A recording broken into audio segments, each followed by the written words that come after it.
Alright, today I'm going to shoot a video on how to replace your cluster lens on a 3rd generation 2014 and up IS and the RCs as well. So 2015 and up RCs, because they have the same dash. So first things first, is what you're going to want to do is basically with your steering wheel, you're going to want to tilt it down all the way and telescope it all the way out.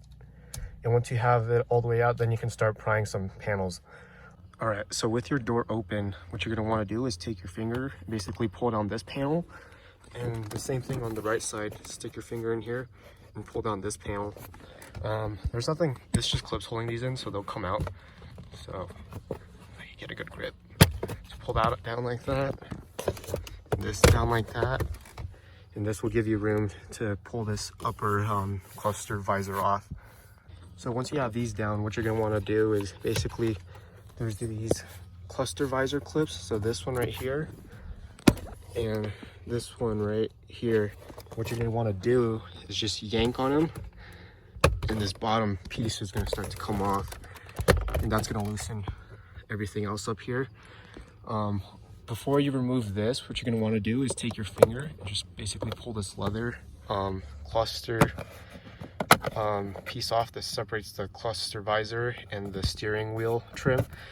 So once you have this off, basically just find a good place where you kind of already have it loose. So mine's already kind of loose here, so I'm just gonna grab it here, kind of just pull it out the rest of the way, and then you're gonna have this clip to undo. This is for your engine start button. Clip it, and now this piece can be taken off.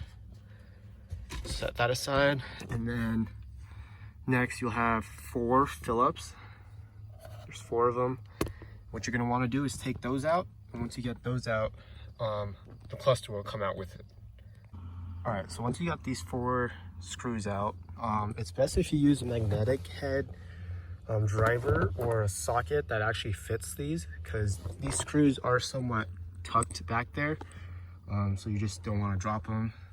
And also a shorter screwdriver would be best, because you can't really get much space between these ones on the bottom and your windshield wiper and turn signal stocks and the wheel.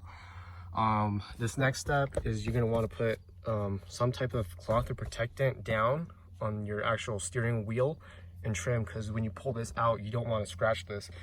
If you're replacing it like I am, you're not going to be too worried about this step of taking it out.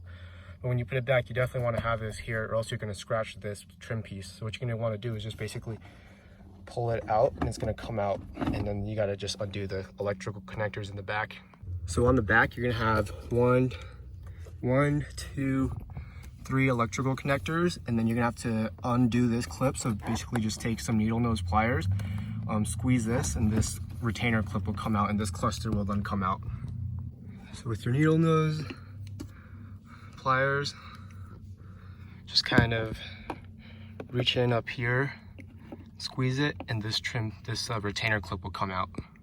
So it's you got it disconnected and it's out. Just when you have it set down here, you're gonna tilt it up a bit and get it out, and it's gonna come out. So this is what it looks like when it's out. Be careful with this. This is a very expensive part of the car, and also when it's out, you don't want to start the car. If you do choose to close your door when you go and swap over your lens, what you want to do is basically push this trim piece in the corner back up.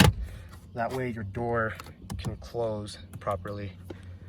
So now let's go and take this apart and replace the lens. So this is the invoice for it, but that's the part number, cost, and everything. It's gonna vary depending on where you buy it from, but I don't think it'll be more than like 50 bucks. So this is the part number.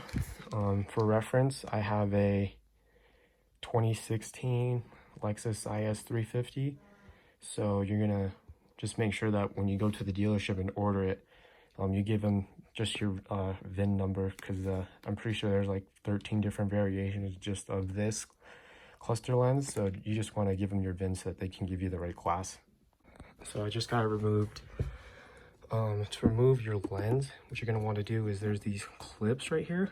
So the ones that slide in, you'll push, and then these ones that look like this, you'll pry them up. So there's all these around, and then when you do it, you want to do this in a dust-free environment because you don't want any dust getting in there. So literally all I'm doing is I have the cluster on a piece of microfiber cloth that I have. These ones that are pushes or clips like this, you'll just push it. Now it's released. To the next one, release. Next one, released. Next one, released. And I already did the bottom ones, but for these bottom ones right here, just take your super small flathead or your actual trim removal tool. There's gonna be a clip there, shove it in the bottom, twist it a bit, and this will come out. So I have all the clips undone, so this will come out. And yeah, this is the part where you want to be careful that you don't get any dust into the actual inner part. So have your new piece ready because it's gonna be off, set it back on, clip. All right. Off, and then put the new one on.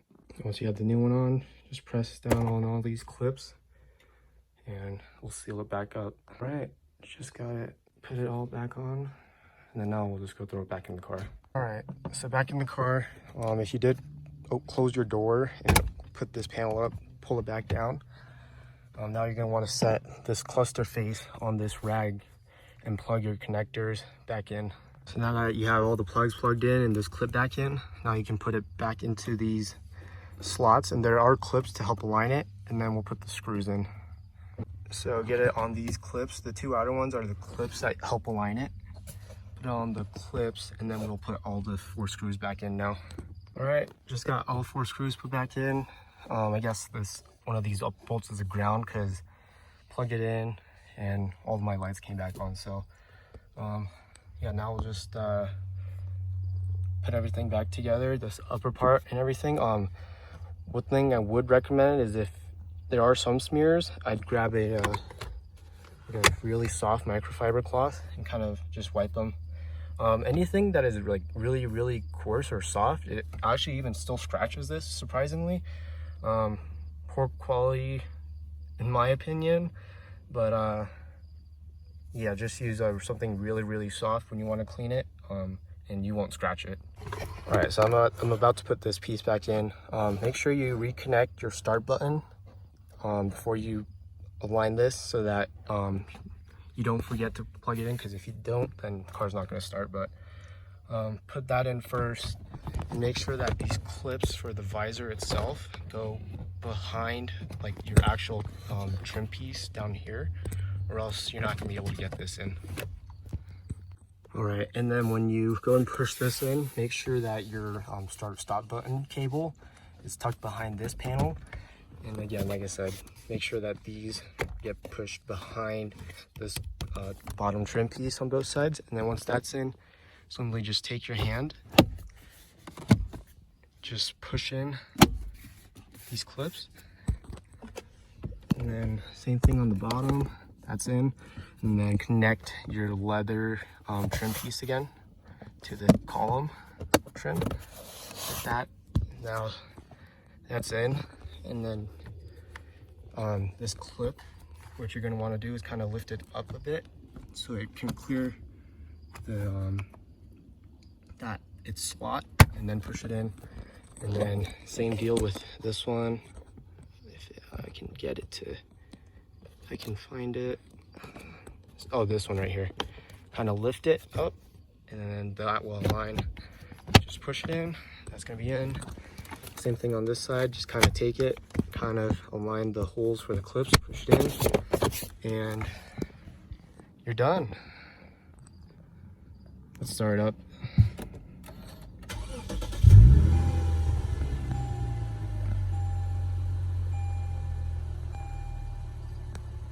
So as you can see, everything works. Back on the dash, there's no warning lights or anything. One thing I will mention is whatever screen you had it on, so whether that's like your range or whatever, everything is going to get reset here.